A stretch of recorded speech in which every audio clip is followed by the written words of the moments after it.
అత్తయ్య వెళ్ళొస్తాము. మీరు కూడా ఆవిడ కొడుకే కదా, ఏంటి దులిపించుకొని వెళ్ళిపోతున్నారు? మేము గొడవ పెట్టుకోవడానికి రాలేదు. తమ్ముడు వాళ్ళు పాప పుట్టినరోజుకని వచ్చారు. వాళ్ళు వెళ్తామంటున్నారు, వెళ్ళని. మీ కళ్ళకి కళ్ళజోడు కాదండి, ఏదో పొర కమ్ముకున్నట్టుంది. అందరూ మంచి వాళ్ళలాగానే కనిపిస్తారు మీకు. ఎందుకే ఊకే నోరేసుకొని వాళ్ళ మీద పడతావు? ఈయన కూడా మీ కొడుకే కదా, చిన్న కొడుకు నొకలాగా పెద్ద కొడుకు నొకలాగా ఎందుకు చూస్తారు మీరు? నేనేం చేశానే?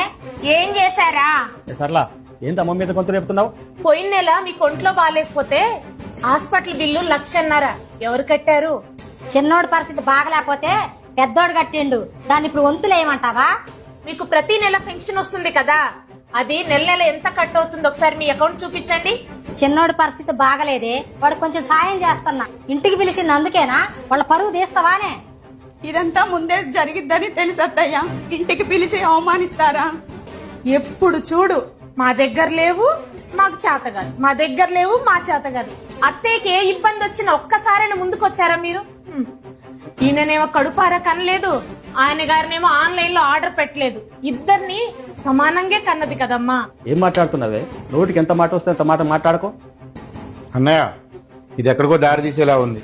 మరిది గారు వెళ్దురు గాని గృహ ప్రవేశం ఎప్పుడో కాస్త చెప్పెళ్ళండి.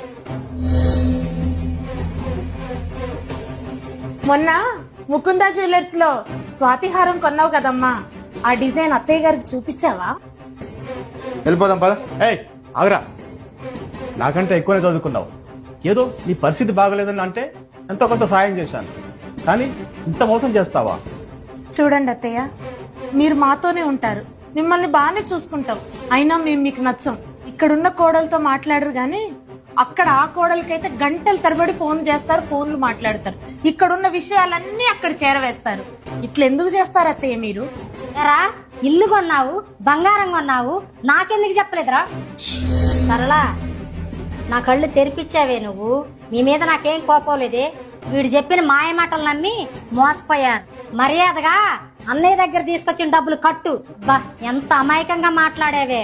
ఇప్పుడు అర్థమైందే, కఠినంగా మాట్లాడిన వాళ్ళందరూ చెడ్డవాళ్ళు కాదు, అమాయకంగా మాట్లాడిన వాళ్ళందరూ మంచి వాళ్ళు కాదు. తల్లిని వంతులు వేసి పంచుకోవటం వేరు, సమాన బాధ్యతగా చూసుకోవటం వేరు. ఇక నుంచి అమ్మ బాధ్యత నా ఒక్కడిదే కాదు, నీది కూడా.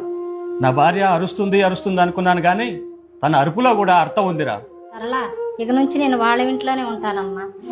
మీకంటే ఎక్కువగా ఎదగాలని మీ మీద ఈర్ష్యతో ఇలా ప్రవర్తించానక్క, నన్ను క్షమించక్క. క్షమాపణ కాదమ్మా నేను కోరుకుంది, మీలో మార్పు. రేపు వెళ్దురు కానీ ఈ రోజు ఉండండి. లక్కీ రామ్మా, రా ఆడుకుందురు.